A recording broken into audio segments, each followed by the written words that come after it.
बाहर जो संगत बैठी है कमरे में वो लॉबी में आ जाए बेशक। आंटी अंदर यहाँ बुला दो सबको।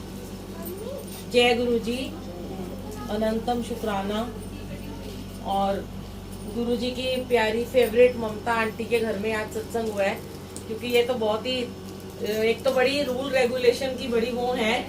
फर्स्ट आती हैं क्लास में, हमेशा सबसे पहले हाजिरी लगाती हैं अपनी। तो गुरु जी को ना ऐसे ओबीडियंट बच्चे बड़े ही पसंद है जो सबसे नंबर 1 पे हाजिरी लगाते हैं, है ना गुरु जी, सब जानते हैं। तो बाकी तो भाव है, कोई देर से आता है कोई जल्दी आता है, लेकिन गुरु जी सबको ब्लेस करते हैं।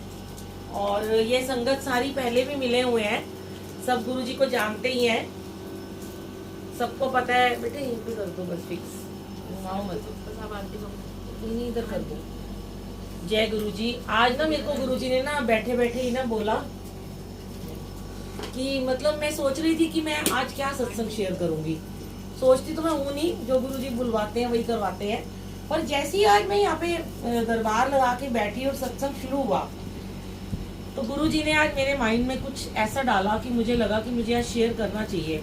कई बार क्या होता है संगत जी, हम लोग ना खुद ही बहुत सारी गलतियां कर देते हैं, पर हमें अनजाने में पता नहीं होता कि हमने वो गलतियां कर दी हैं। तो जैसे कि मेरे पैर में चोट लगी हुई है होली वाले दिन से, और उस दिन से मैं घर ही बैठी हुई हूँ। सारे सत्संग गुरुजी ने मेरे से, बड़े ध्यान से सुनिएगा क्योंकि मैं इस सत्संग को थोड़ा सा छोटा सा यूट्यूब पे भी डालूंगी। बड़े सारे लोगों को ना अपने उत्तर मिलेंगे इसमें, क्योंकि जब हम सत्संग सुनाते हैं तो सत्संग सुनने वाले का भला भी होता है और सुनाने वाले का तो जो होता है सो होता ही है। कई बारी हमारे अंदर ये बातें आ जाती हैं, ऐसा नहीं है कि हम गुरुजी की बहुत सेवा करते हैं, हम गुरुजी के फॉलोअर्स हैं तो शायद गुरुजी के बारे में सब कुछ ही हम जानते हैं और हम सब कुछ सही करते हो। पर जब हम गुरु के दरबार में आते हैं और गुरु हमें एहसास कराते हैं कि तुम भी कभी गलती करते हो, तो अपनी गलती को मान लेना चाहिए। तो आज मुझे गुरुजी ने बैठे बैठे एकदम पुराना एक समय दिखा दिया। मैं गुरुजी को यहाँ बैठ के कह रही थी, गुरुजी कि मैं आज आंटी को सुबह बोल रही थी आपका घर कौन सी मंजिल पे है, तो उन्होंने कहा तीसरी मंजिल पे। सुबह सुबह अमृत वेले की बात है। तो मैंने बोला कि मेरे पैर में बड़ी दर्द है। तो गुरुजी को पता है बहाने बनाने वाले बच्चे कैसे होते हैं, मुझे पता है बहुत सारी संगत होती है, उनमें शायद मैं भी हूँ। तो कहीं ना कहीं मेरे माइंड में थॉट होगा कि आंटी शायद मुझ पर सिंपैथी खा के बोल दें कि चलो इतनी आपके पाँव में दर्द है तो रहने दो आज सत्संग। होता है ना मन में ये भाव, शायद पता नहीं आया कि नहीं आया। तो मैं जब यहाँ पे आके बैठी तो आज मुझे गुरुजी ने कहा, हाँ जी सेवादार जी आप भी जरा सुन लीजिए, आप बाद में कर लेना सेवा। तो मेरे को गुरुजी ने आज मेरे मन में ये बात डाली कि तू वो दिन याद कर, आज से 4 साल पहले तेरा ऐसे ही मैंने पैर तोड़ा था और तब तो तेरे प्लास्टर भी लगा था, अभी तो सिर्फ गर्म पट्टी बंधी है और मांस फटा हुआ है।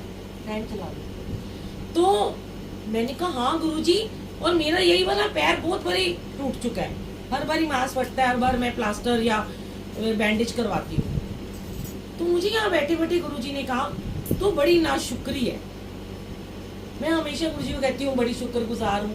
आज गुरुजी ने मुझे कहा तू बहुत बड़ी नाशुक्री है कि तुझे आज मैंने जरा सी चोट लगाई और तू 25 दिन से घर में बैठी हुई थी। ठीक है, ध्यान से सुनने वाली बात है ये। दर्द था, ठीक है, गुरुजी ने कहा 2-4 दिन तुम रेस्ट कर लेते।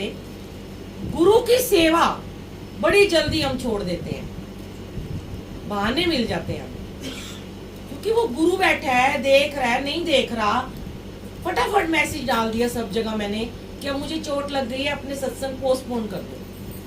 हो सकता है जिनके पोस्टपोन हुए उन्होंने नहीं कराए, पर मैंने ये समझ लिया कि नहीं, मैंने पोस्टपोन करा दिया, अब जब मैं जाऊंगी तभी सत्संग होगा। बहुत सारे लोगों ने कहा कि जब आप आओगे तब कराएंगे, कईयों ने कर भी लिए। पर फिर मुझे आज गुरुजी ने एक आईना दिखाया कि तो उस टाइम बहुत अच्छी एक बिजनेस वूमेन थी और मैं अपने स्टूडियो में जाती थी डेली। मैं मेकअप आर्टिस्ट और जो नेल आर्ट का मेरा स्टूडियो था, उस टाइम मेरा बुटीक भी था। मैं उन दिनों भी संगत जी, जिस दिन मुझे चोट लगी और मेरे को प्लास्टर लगा था मेरे पैर में, नेक्स्ट डे ही मैं अपने काम पे चली गई थी। क्यों? क्योंकि मेरा बिजनेस खराब हो रहा था, मुझे वहां से पैसे मिल रहे थे। वहां जाके चाहे मैं बैठी रहती, जैसे आज मैं यहाँ बैठी हूँ, कुछ नहीं किया, दरबार लगाया, रंगोली लगाई है, सारा काम सेवादार कर रहे, पर बैठी हूँ मैं। फिर गुरु जी मुझे और आईना दिखाया कि उससे पहले भी तुझे एक बार प्लास्टर लगा था, तो तूने एक सीनियर सिटीजन का, मैंने आज मैं शेयर कर रही हूँ क्योंकि मैं चाहती हूँ कि और संगत को भी आंसर मिले, है ना। 2 मिनट के लिए छोड़ेंगे नहीं किचन में काम, क्योंकि शायद ये सेवादारों को भी सुनाने के लिए है, पर वो सुनना ही नहीं चाहते हैं। गुरुजी आपकी मर्जी है। नहीं, वो आंटी नहीं मान रही है, वो कुछ सेक रही है अभी। आप बैठ जाओ ना थोड़ी देर के लिए, मेरा ध्यान सारा आपके ऊपर है। तो मुझे गुरुजी ने कहा कि फैशन शो था हमारा एक सीनियर सिटीजन का, मैं हर साल फैशन शो करवाती थी संगत जी, जिसमें बुजुर्ग लोग रैंप पे चलते हैं, और उनकी प्रैक्टिस मेरे घर में होती थी। पहले हम पार्क में कराते थे, फिर मेरे घर में होती थी। तो जब मुझे चोट लगी और फैशन शो की डेट बिल्कुल नजदीक थी, 15 दिन के बाद ही था, हम लोगों ने भी डांस प्रिपेयर करना था, जो मेरे क्लब के लोग थे, हम सब ने उस डांस को, मैं ही उसकी कोरियोग्राफी कर रही थी, और फैशन शो की कोरियोग्राफी मैं ही कर रही थी।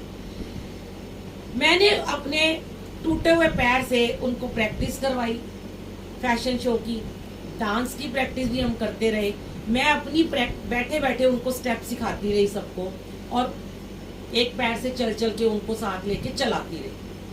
अब आज गुरुजी ने मुझे सारा का सारा आईना दिखाया कि तुम्हारा वो एक फेवरेट प्रोग्राम था, तुम्हारा मन था, तुम्हारी एक इज्जत दांव पे लगी हुई थी कि इतना बड़ा फैशन शो हो रहा है, तो मुझे इसको करना है। तो तू अपने प्लास्टर वाले पैर से भी डांस भी कर रही थी, और तू उनको फैशन शो की तैयारी करा रही थी। और मुझे याद है हमारा फ्रेग्रेंस वुमेन क्लब का एक पेज बना हुआ है यूट्यूब पे, बड़ा पुराना, आज भी मुझे याद है, हम सब 30 लेडीज ने इसमें डांस किया था, और मेरे पैर में देखेंगे आप वहाँ प्लास्टर लगा हुआ है, और मैं प्लास्टर में डांस कर रही हूँ। तो आज मुझे गुरुजी ने यही आईना दिखाया कि तुम हर चीज अपने अकॉर्डिंग करते हो संगत जी, हम लोग हर चीज अपने अकॉर्डिंग करते हैं।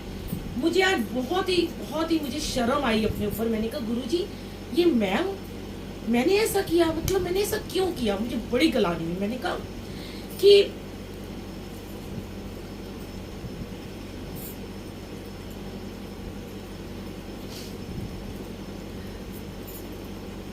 अपने काम को मैंने फर्स्ट प्रेफरेंस दी कि मैं अपने काम को नहीं छोड़ सकती, पर मैंने गुरु की सेवा को ही छोड़ दिया, और जिससे मैं और ही निकम्मी हो गई घर में बैठ के।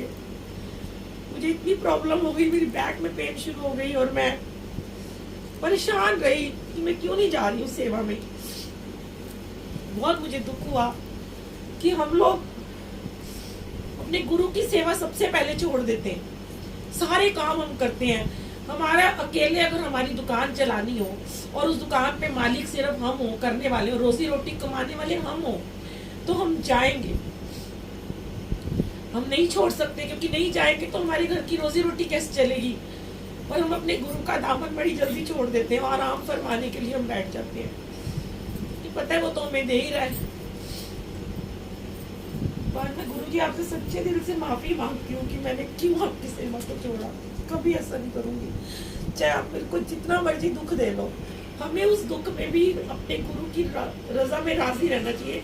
क्योंकि जो हमारे फैमिली मेंबर होते हैं वो हमें प्यार करते हैं, हमारी संगत हमें प्यार करती है, वो उनका प्रेशर होता है घर में कि नहीं मत जाओ, तुम्हारे को और प्रॉब्लम तुम्हारी बढ़ जाएगी। पर गुरुजी ने कहा क्या 4 साल पहले तू बहुत ज्यादा जवान थी क्या, जो आज तो एकदम बूढ़ी हो गई है, या तेरी उम्र हो गई है, जो तुझे सारे आज कह रहे हैं कि इस उम्र में बड़ी प्रॉब्लम होती है, तुझे तो मैंने कुछ करा ही नहीं है। एक हल्का सा मांस ही तो पटा था, और तू रेस्ट उसको कर रही थी ना, तो आराम से तू रेस्ट करती रहती, वहां चली जाती, वहां जाके बैठ जाती। पर मैं ही थी जो बहाने बनाती रही। तो और मैंने खुद ही डेट डिसाइड कर ली कि 10 तारीख से मैं सेवा में जाऊंगी। आज भी मेरी गुरुजी ने बहुत बार परीक्षा ली, 2 दिन से ले रहे हैं, जो दर्द बिल्कुल खत्म हो गया था, दोबारा से स्टार्ट कर दिया। और गुरुजी मुझे देख रहे थे कि मैं अब फिर दोबारा ये सारे सत्संग कितने मैं पोस्टपोन कर देती हूँ। पर आज मैंने मेरे बच्चों से कहा कि आज तो मैं जरूर जाऊंगी, चाहे कुछ भी हो जाए, क्योंकि अब मैं और घर में नहीं बैठ सकती हूँ। और शायद आज के बाद डेली सत्संग है, तो वो कहते हैं ना, सब कुछ ही मैं ही बोलती हूँ, सबको सत्संग सुनाती हूँ कि गुरु के दरबार में आओ तो ये प्रॉब्लम ठीक होती है, ये होती है। पर कई बार ना हमारा मन भटक जाता है, हम ही भटक जाते हैं।